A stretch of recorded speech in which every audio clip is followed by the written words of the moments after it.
네, 안녕하세요. 발로 뛰는 집정보 마이홈투어입니다. 오늘은 집 소개가 아니라 조금 다른 분야를 좀 영상으로 한번 만들어 봤는데요. 공인중개사 시험에 대한 이야기를 조금 드려볼까 합니다. 이제 공인중개사 같은 경우에는 이제 요즘에 좀 점점 준비하신 분들이 좀 많아지고 있어요. 아무래도 이제 추후에 이제 뭐 정년 퇴임하시고 나중에라도 이제 그 직업을 준비하기 위해서 보통 많이 준비하고요. 그러다 보니까 중년고시라는 이름도 좀 많이 붙은 시험이에요. 저 같은 경우에는 일을 처음에 이제 일을 하려고 이제 자격증을 준비해서 땄기 때문에 이제 뭐 지금은 지금 이제 어느 정도 딴지도 지금 이제 지금 몇 년 됐는데요. 생각보다 이제 제 나이대의 제 지인들도 보면은 이제 이 시험을 준비하겠다 하는 분들이 좀 많더라고요. 그래서 예전에 한번 이 영상을 만든 적이 있었는데 그때 당시엔 제가 영상을 초창기에 좀 영상을 시작할 때라 가지고 좀 여러모로 좀 마이크라든지 아니면 편집이라든지 이런 스킬이 별로 안 돼서 좀 여러모로 좀 부족한 점이 많아서 이번에 이참에 한번 다시 한번 좀 영상을 만들어 보면은 좋겠다 싶어서 영상을 한번 만들어 봤습니다. 이제 우선 보통 공인중개사 시험 준비하는 기간이 보통 1월부터 보통 준비하거나 아니면 5월부터 준비하는 경우가 많은데요. 그 기간부터 한번 차근차근 한번 이야기를 드려볼게요. 공인중개사는 보통 오전에 1차 시험을 보고 오후에 2차 시험을 보는데요. 1차 과목은 2종류, 그 다음에 2차 과목은 총 4종류가 있어요. 이제 합격자 같은 경우에는 절대평가 기준이고요. 그러니까 이걸 좀 조심하셔야 돼요. 그러니까 시험 점수가 60점이 커트라인인데 40점, 한 과목이라도 40점 이하로 그 점수가 나오면 안 돼요. 흔히 말하는 과락이라는 그 이야기를 드리는 이제 부분인데 이 과락을 하게 되면은 아무리 점수가 다른 과목 점수가 높아도 결국 시험에는 떨어집니다. 그리고 이제 이것도 좀 중요한데요. 1차를 붙었을 경우에는 1회에 한해서 그러니까 다음에 시험을 보통 이제 1차 시험 면제 처리가 되고요. 그러니까 보통 이제 1차를 응시하시고 2차를 보신 분도 있고 1, 2차를 동시에 보시는 경우도 있어요. 근데 1차를 떨어지고 2차를 붙는 건 아무 소용이 없어요. 1차만 붙는 거는 다음에 2차 공부만 해서 붙으면 됩니다. 그렇기 때문에 이 부분을 좀 조심하셔야 되고, 그러니까 가급적이면 그러니까 동시에 붙어서 동시에 한 번에 그냥 시험을 붙으시는 게 좋아요. 근데 직장인 분들 같은 경우에는 사실 1, 2차를 동시에 보기는 좀 거의 어렵다고 봅니다. 보통 한 해에는 1차를 공부하고, 그 다음에 다음 해에는 2차를 보통 공부하는 구조로 되어 있고요. 이제 1, 2차를 동시에 보신 기준으로 지금 말씀을 드릴게요. 저 같은 경우에는 그때 당시에 일을 조금 쉬고 1, 2차를 동시에 공부를 했는데요. 8개월, 1월 한 말 정도에 시작했으니까 8개월 정도의 준비 기간을 거쳤고요. 아무리 못해서 한 6개월 정도는 하셔야지 이제 아무래도 좀 수월합니다. 그리고 이제 그리고 공부하는 방법은 여러 가지가 있어요. 요즘에 뭐 인터넷 강의라든지 이런 것들이 굉장히 잘 되어 있기도 한데요. 저 같은 경우에는 이제 학원에 가는 방법을 택했어요. 이제 장단점을 보면은 학원 같은 경우에는 아무래도 정보를 좀 빨리 얻을 수 있어요. 여러 가지 정보들을. 그리고 돈이 아까워서 일단은 가게 돼요. 왜냐면 이제 뭐 등록비는 학원마다 좀 다르겠지만 비용이 굉장히 비쌉니다. 거의 한 100단 이상은 깨지실 거예요. 그리고 인맥 쌓기가 조금 수월하다는 거. 보통 학원 다니시는 분들이 공인중개사 현업에 종사하시고 계신 분이 많거든요. 이제 뭐 단점은 이제 비용이 많이 든다. 그리고 강사진의 영향도가 좀 커요. 이제 자신이랑 좀 안 맞는 강사들이랑 좀 걸리게 됐을 경우에는 좀 수업을 아무래도 좀 소홀히 하는 부분이 있더군요. 네, 이 부분은 이제 뭐 강사진 보통 이름 쳐보시면은 이런 영상들이 유튜브에 나오거든요. 그런 것들 한번 보시고 나서 결정하시는 게 좋을 것 같고요. 이제 보면은 1월 달에 제가 이제 학원을 이제 등록을 하고 이것저것, 그러니까 준비하다 보면 실제적으로 8개월이 걸리더라고요. 그 부분에서 이제 그만큼 돈도 좀 많이 들고 좀 고생도 좀 많이 하고 했는데 뭐 이제 다시 넘어가서 이제 1, 2, 3, 4 과정을 동시에 이야기를 드릴게요. 1, 2, 3, 4 이제 이게 어떻게 되냐면은 보통 1월에서 2월까지 해서 이제 전체 과목 한번 쭉 돌고 또 3월에서 4월 해가지고 전체 과목을 쭉 돌아요. 그러니까 이 공인중개사라는 공부는 말 그대로 법 공부예요. 보통 내용들이 보면은 뭐 민법, 그 다음에 뭐 공시법, 그 다음에 중개사법, 세법, 그러니까 각종 법에 대한 공부를 하기 때문에 암기 과목이라고 생각하시면 돼요. 반복 숙달을 하셔야 돼요. 그래야지 나중에 시험을 보실 수가 있어요. 그러니까 이거는 법률 용어를 처음에 공부하시는 것부터 시작을 하게 됩니다. 1월에서 실제적으로 4월까지는 그래서 이 용어가 어떤 의미냐 그거를 주로 보시는데 초점을 둬요. 그러니까 보시면 용어에 익숙해지는 게 중요하다. 1월에서 4월까지는요. 그러기 위해서 저 같은 경우에는 그냥 다른 건 안 하고요. 동영상 강의만 계속 봤어요. 그냥 책이나 이런 것도 보지 않고요. 왜냐면은 책을 봐도 뭔 소리인 줄 몰라요. 이해를 못 하거든요. 그래서 보통 이제 학원 홈페이지마다 보통 이런 거를 이제 다시 영상을 다시 들을 수 있도록 이제 동영상 강의를 올려놓거든요.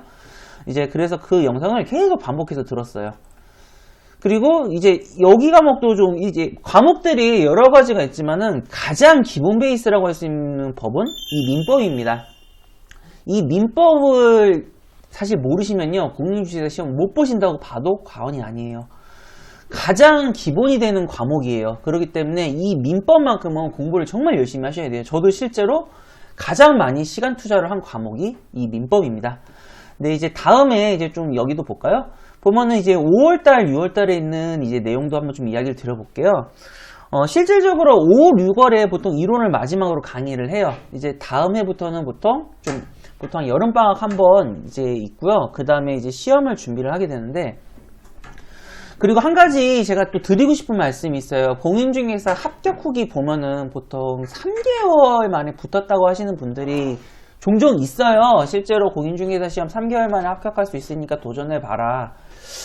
근데 제가 공부해본 개인적인 입장에서는 정말로 이런 공인중개사의 특출난 재능이 있지 않는 이상은 3개월 만에 이 시험을 붙는다는 건 전 거의 불가능하다고 생각을 합니다.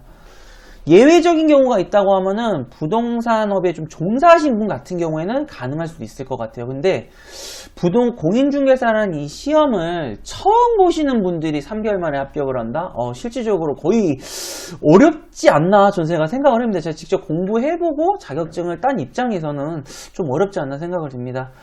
네, 그리고 이제 5, 6월 달에 다시 넘어가서 5, 6월에 지금 이제 공부를 이제 이론이니까 마지막 이제 정리 과정이에요. 여기서 이제 공부를 하셔서 붙으신 경우를 제가 한 케이스는 봤어요. 학원에서 5, 6월에 시작을 해서 거의 한 반년 만에, 그러니까 딱 커트라인이 반년 정도 공부하면은 가능은 한 것 같아요. 이론상으로. 뭐 그만큼 이제 아무래도 2개월 정도 보통 뒤처졌다는 걸 생각해보면 그만큼 공부를 더 열심히 하셨겠죠. 그 다음에 이제 교재에 대한 이야기도 좀 드려볼게요. 보통 5, 6월에 그리고 교재가 조금씩 바뀌어요. 그러니까 압축 자료들이 이제 하나씩 이제 모습을 드러냅니다. 이제 왜냐하면 그러니까 여기서 공부를 전제를 하는 건요, 용어에 어느 정도 익숙해진 상태라는 걸 전제로 두고 이제 공부를 시작을 한다는 거예요. 이제 용어에 대한 걸 모르신 분들은 이거를 보셔도 아무 의미가 없어요. 그러니까 용어에 대한 게 익숙해지고 나서 이런 압축 자료들을 봐야지 좀 도움이 된다고 생각을 합니다. 뭐 그리고 이제 말할 필요가 없죠. 민법이랑 그 다음에 학교를, 그러니까 1차를 그래도 위주로 많이 봅니다. 그 중에서 당연히 민법이 좀 더 중요할 거고요. 이제 다음은 이제 7, 8월에 됐던 걸 한번 해볼게요. 이제 이 시기에 보통 슬럼프가 보통 많이 와요. 보통 1월달이라든지 한 3월달에 보통 준비하셨던 분들이 이제 슬슬 좀 지친다고 해야 되나요? 또 날씨도 좀 덥고 하니까 체력적으로 좀 많이 지치기 때문에 이때 기간에 보통 휴가가 한 번 정도 잡혀요. 왜냐면 강사진 분들도 힘들어 하세요. 그러니까 이제 수강생이나 강사진 분들이나 이때 이 여름쯤이 오면은 다 힘들어 하세요. 그렇기 때문에 중간에 보통 휴식이 한 번 정도 있어요. 한 일주일에서 한 열흘 정도 있고요. 그 다음에 그리고 여기서 중요한 거는요, 충분히 쉬어주셔야 된다는 거예요. 이때 당시에 뭐 저는 개인적으로 제가 며칠 정도 결석을 좀 했어요. 이때 당시에는 평상시에는 제가 잘 나왔어도, 왜냐면 이때 쉬지를 않으면 이제 다음부터는 진짜 못 쉬거든요. 이제 8월부터는 이제 본격적으로 진짜 미친듯이 공부를 해야 돼요. 보통 공인중개사 시험이 10월 말 정도에 보통 시험을 보거든요. 그러니까 8, 9, 10은 거의 진짜 죽었다고 생각하고 진짜 공부를 하셔야 돼요. 그래야지 붙을 확률이 조금 있는 시험이에요. 이제 그리고 7, 8월 과정에서 본격적으로 이제 문제에 대한 이제 준비를 하는데요. 여기서 그리고 또 중요한 게 뭐냐면은 이미지 트레이닝을 학원에 좀 시켜요. 이제 예를 들면 진짜 자기가 시험에 왔을 경우 어떻게 대처할 것이냐, 이런 거에 대한 이미지 트레이닝을 한 조금씩 이제 하셔야 돼요. 그러니까 시험에 뭔 상황이 터질지 모르니까요. 뭐 이거는 제가 마지막에 다시 한번 이야기를 좀 드려볼게요. 그리고 실질적으로 이제 9월, 10월 과정하고 이제 오면은 보통 두 가지 방법이 있어요. 이제 보통 실질적으로 이제 기본적인 이제 학원 등록 기간은 8월 정도에 마무리가 되고요. 이제 9월, 10월 과정에서 이제 독학으로 공부하신 분이 있고, 아니면 이제 뭐 특강을 들으면서 하시는 분이 있는데, 저 같은 경우에는 이제 특강을 중간중간 필요한 것만 좀 듣는 케이스였습니다. 이제 다른 건 모르겠고, 저도 이렇게 써놨죠.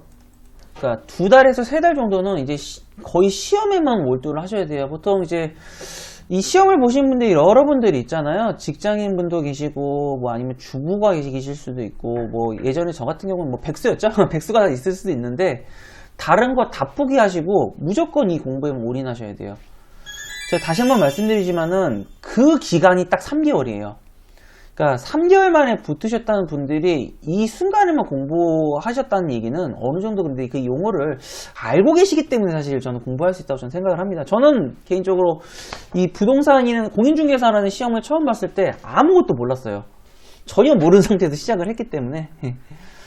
자, 이제 그리고 이제 이 궁극적인 목표가 뭐냐면요. 하루에 모든 과목들을 다 볼 수 있어야 돼요. 그러니까 보통 이제 과목들이 보통 한 6과목 정도가 있잖아요. 이거를 하루 안에 다 읽으실 수 있어야 돼요. 처음에는 한 과목도 못 읽으세요. 특히 민법 같은 경우는 하루에 이걸 한 번에 소화는 못 하는데, 이제 점점 이게 여러 번 보다 보면은 이제 전 시험 과목을 하루 만에 다 볼 수 있어요. 저도 한 보름 정도 앞두고 있다 보니까 이제 전체 과목들을 다 볼 수 있게 되더라고요. 시험 볼 때. 자, 그리고 이제 1차, 2차는 어차피 둘 다 중요하고, 그 다음에 이제 2차 같은 경우에는 조금 설명을 좀 드려볼게요. 가장 중요한 과목은 중개법이에요. 왜냐하면 점수 받기가 쉬워요. 다른 과목들은 이게 시험 나오다 보면 좀 어렵거든요. 대부분들이 꽈락을 조금 모면하는 정도인데, 이 중개법은 점수가 굉장히 고득점으로 제가 그때 당시에 받을 수 있었던 과목이라서, 이 중개법에 가장 많은 시간을 투자했던 걸로 제가 기억을 하고 있습니다. 자, 그리고 이제 여기까지 이야기 드리면 실제로 시험 준비 과정들은 이제 거의 다 끝나게 되고요. 이제 가장 마지막으로 중요한 거, 가장 중요하죠? 시험 보는 전날. 시험 보는 전날 가장 중요한 거는 역시 컨디션 조절이에요. 뭐 아무리 공부를 열심히 하고 잘한다고 하는 사람들도 그 당일날 어떤 일이 생길지는 아무도 몰라요. 실제로 컨디션 조절을 실패를 해서 시험에 떨어지신 경우도 제가 봤어요. 왜냐면 컨디션이 안 좋으면은 머릿속에 들어오는 게 아무것도 나올 수가 없어요. 뭐 아무리 머릿속에 들어오는 게 있으면 뭐해. 그날 컨디션 안 좋고 꽝이지. 그러니까 시험 보는 당일날 같은 경우에는 컨디션을 꼭 관리를 잘 하셔야 돼요. 그거에 대한 내용을 좀 썼어요. 뭐 잠 잘 자고, 물론 잠 안 오실 거예요. 대부분들이 전날이기 때문에. 근데 그래도 조금이라도 주무세요. 그리고 가급적이면 체할 수 있는 음식은 드시지 마세요. 그냥 죽 드시는 게 좋아요. 저도 전날하고 그 당일날은 다 죽을 먹었어요, 그냥. 그리고 가져갈 물품 꼭 확인하세요. 이게 보통 이제 필요한 게 뭐 이제 OMR 카드로 저 같은 경우는 이제 마킹했으니까 컴퓨터용 사인펜이랑 이제 뭐 시계라든지 아니면 뭐 계산기, 그 다음에 신분증, 뭐 이런 것들을 이제 학원에서 보통 얘기를 다 해줘요. 보통 뭐 이거 준비해서 가시면 됩니다라고 얘기해 주니까요. 그걸 전날에 꼭 확인해 보고 가세요. 이게 당일날 확인하다가 이제 좀 당황하는 경우도 있으니까요. 네. 그리고 시험 보기 전에 물 가급적이면 많이 드시지 마세요.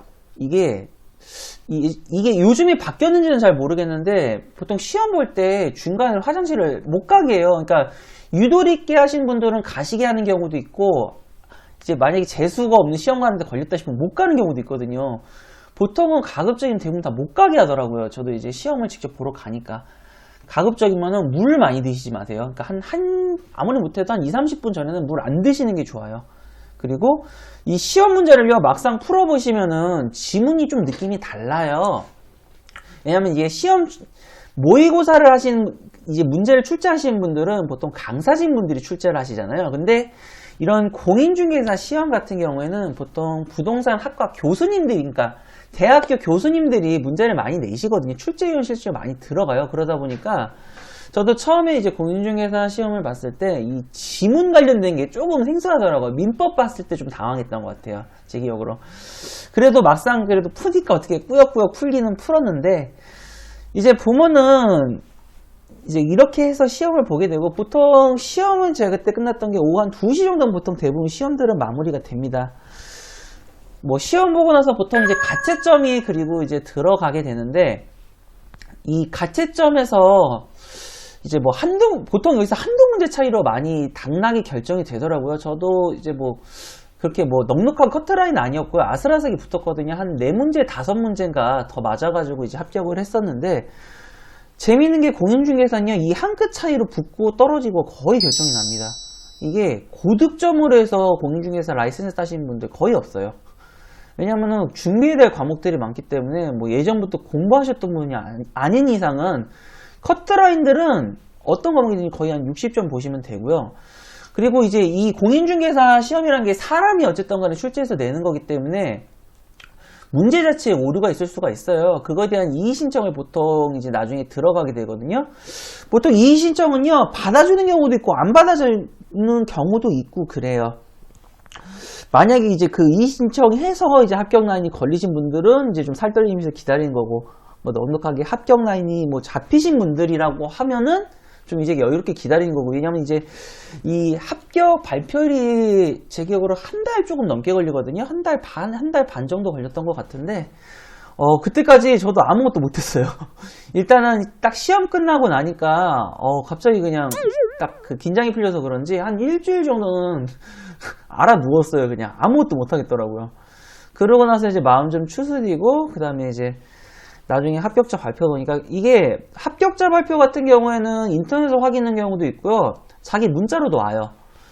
이제 그러니까 그거 합격 확인하고 나서 한 20-30분 있다가 문자로 합격했습니다라고 그 통지서가 나오더라고요. 그래서 그렇게 이제 라이센스를 받게 되고, 뭐 라이센스 같은 경우에는 이제 보통 서울특별시장, 그 다음에 도지사가 줘요. 보통 뭐 이제 광역시 같은 경우에 광역시장이 주고요. 저 같은 경우는 경기도지사가 이제 자격증을 줬었고요. 뭐 시험을 준비하시는 분들이 이제 굉장히 많으실 거예요. 뭐 이제 시험 난이도라는 게 뭐 가면 갈수록 뭐 세분화되고 뭐 어렵다고 얘기하시는 분들도 많을 거예요. 뭐 저 같은 경우에는 그래도 전체적인 난이도는 조금 쉽다고 좀 얘기하는 시기의 시험을 봐서 어떻게 합격을 했는데, 제가 지금 오늘 만든 영상이 조금이나마 그 시험을 준비하시는 분께 좀 도움이 됐으면 해서 만들었으니까요. 뭐 이제 그 밖에 궁금하신 거 있으시면은 댓글 주시면은 제가 아는 범위에서 성실하게 답변 드리겠다는 이야기를 드리면서요, 영상은 이것으로 마치도록 하겠습니다. 네, 시청해주셔서 감사하고요. 그리고 영상 재밌게 보셨으면은 구독 플러스 좋아요 꼭 잊지 말아주세요.